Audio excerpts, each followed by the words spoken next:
Hey y'all, we have a painting on chocolate tutorial for you today for Halloween, featuring edible paint powders, luster dust, and the color solution, all by the Sugar Art. Starting with our edible paint powders, the collection is called Elite Color, not to be confused with Master Elites. Those are two very different product lines. You mix Elites with the color solution to create the most amazing edible paint you've ever used on any confection, including chocolate, which is so special because chocolate is not easy to paint. Consistency is key when using the color solution with our edible paint powders. What you're looking for is an acrylic-like paint in the palette with some movement.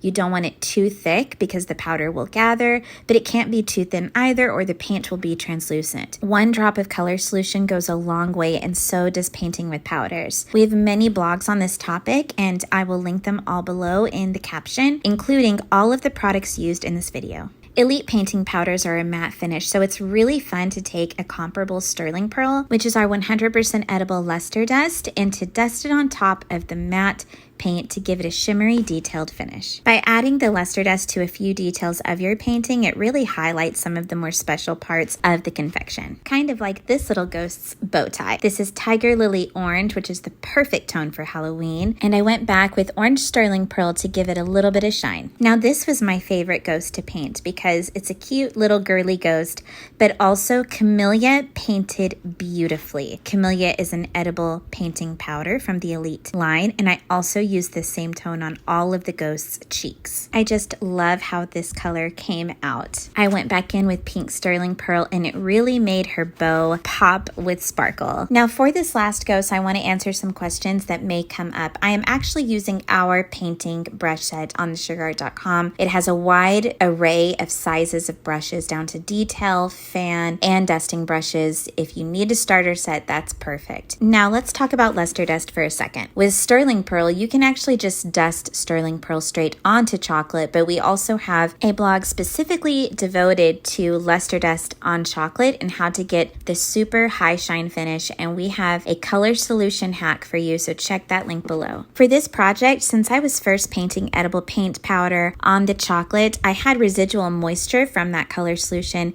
and that is why the sterling pearl is shining so well on the little chocolate ghost. If you have more questions, be sure to drop them below and check out our website for more tutorials. Thank you for spending time with me today, and thank you always for being Team Sugar Art.